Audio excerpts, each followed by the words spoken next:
Assalamualaikum warahmatullahi wabarakatuh. Kembali lagi bersama saya Yuli Amelia, mahasiswi program studi pendidikan biologi Universitas Maritim Raja Ali Haji. Pada kesempatan kali ini saya akan membahas mengenai struktur dan fungsi dari sitoskeleton. Nah, baik, langsung saja kepada pengertian dari sitoskeleton. Nah, sitoskeleton adalah khas untuk sel eukariot. Nah, sitoskeleton merupakan struktur tiga dinamik yang mengisi sitoplasma. Nah, struktur ini berfungsi sebagai otot rangka dan untuk pergerakan stabilitas. Komponen utama dari sitoskeleton adalah mikrofilamen, mikrotubulus, dan filamen intermediate. Nah, selanjutnya, jadi sitoskeleton ini adalah jejaring serat yang mengorganisasi struktur dan aktivitas di dalam sel. Nah, sitoskeleton tersusun atas tiga tipe: mikrotubulus, mikrofilamen, dan filamen intermediate. Nah, selanjutnya ada peran dari sitoskeleton, yaitu sebagai penyokong mortalitas dan regulasi aktivitas biokimiawi di aktivitas sel. Sebagai penyokong, yaitu di mana sitoskeleton dapat diuraikan dengan cepat di salah satu bagian sel dan dirakit kembali di lokasi yang baru, sehingga bentuk sel berubah.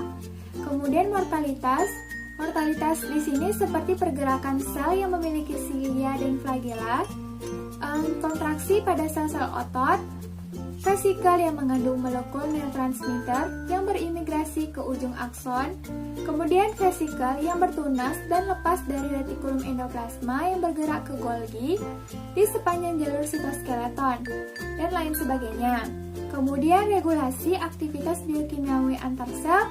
Nah, di sini di mana gaya yang dikeluarkan oleh molekul ekstraseluler melalui protein permukaan sel tampaknya diteruskan ke dalam sel oleh unsur-unsur sitoskeleton, dan gaya tersebut bahkan mungkin mencapai nukleus. Selanjutnya ada komponen-komponen dari sitoskeleton, bisa dilihat di gambar. Nah, jadi ada mikrotubulus, mikrofilamen, dan filamen intermediate, di mana mikrotubulus ini serat yang lebih tebal dibanding kedua tipe serat mikrofilamen dan filamen intermediate. Kemudian mikrofilamen yaitu merupakan serat yang paling tipis dibandingkan mikrotubulus dan filamen intermediate. Nah, mikrotubulus yaitu semua sel eukariot memiliki mikrotubulus. Nah, mikrotubul ini tersusun dari subunit protein tubulin yang disebut alfa dan beta tubulin. Nah, bisa dilihat di gambar, di mana ada pada gambar A yaitu pembentukan protofilamen, kemudian pada gambar B yaitu pembentukan sheet, pada gambar C mikrograf mikrotubul, dan pada gambar D yaitu pemanjangan mikrotubul. Kemudian, mikrotubul ini dapat tersusun dalam tiga bentuk, yaitu single, double, dan triplet. Nah, selanjutnya mikrotubul dapat terikat pada basal body. Nah, jadi dapat dilihat di gambar, terlihat bahwa mikrotubul merupakan komponen sitoskeleton yang berperan sebagai sentrosom. Nah, yang kemudian pada gambar B yaitu di mana sebagai kutub benang-benang spindle pada mitosis, dan pada gambar C yaitu sebagai badan basal atau dasar pada silia. Kemudian selanjutnya ada sentrosom dan sentriol. Nah, pada sel hewan, mikrotubulus tumbuh keluar dari sentrosom. Nah, jadi sentrosom yaitu wilayah yang sering terletak di dekat nukleus dan dianggap sebagai pusat pengorganisasi mikrotubulus. Nah, bisa dilihat, ini ada gambar mikrotubul pada sentrosom. Nah, selanjutnya silia dan flagella. Nah, pada gambar bisa dilihat yaitu mikrotubulus pada flagella atau silia. Jadi pada eukariot ini, denyut flagella dan silia disebabkan oleh susunan mikrotubulus yang terspesialisasi. Nah, jadi silia dan flagella ini sering ditemukan di eukariot uniseluler seperti Ciliata dan Flagellata. Nah, selanjutnya mikrofilamen. Nah, mikrofilamen adalah batang yang berdiameter sekitar 7 nanometer. Jadi mikrofilamen ini sangat kecil. Nah, mikrofilamen mayoritasnya terdiri dari protein kontraktil yang disebut aktin, kemudian protein yang terdapat dalam jumlah banyak yang di dalam sel.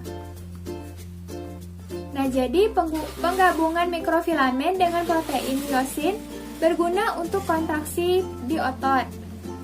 Nah, selanjutnya pada gambar yaitu pada gambar A merupakan tampilan mikrofag filamen aktin, dan pada gambar B yaitu susunan molekul filamen aktin yang merupakan protein globular yang tersusun dalam bentuk pilinan ganda.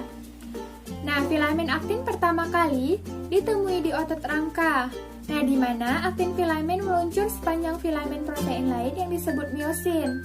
Nah, membuat sel berkontraksi. Selain sel otot, filamen aktin kurang dan miosin hampir tidak ada.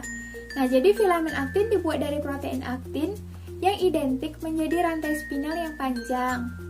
Nah, selanjutnya ada filamen aktin sel. Nah, bisa dilihat di gambar. Ada filamen aktin merupakan komponen penyusun. Nah, jadi pada gambar A yaitu pada penyusun mikrofili. Yang pada B yaitu serat kontraktil pada sitoplasma. Yang pada gambar C yaitu kaki semu yang pada pergerakan amoeboid. Dan pada gambar D yang terdapat pada cincin kontraktil selama proses pembelahan sel. Nah, selanjutnya ada filamen intermediate. Nah, jadi filamen intermediate ini berfungsi memberikan kekuatan tekanan dalam sel.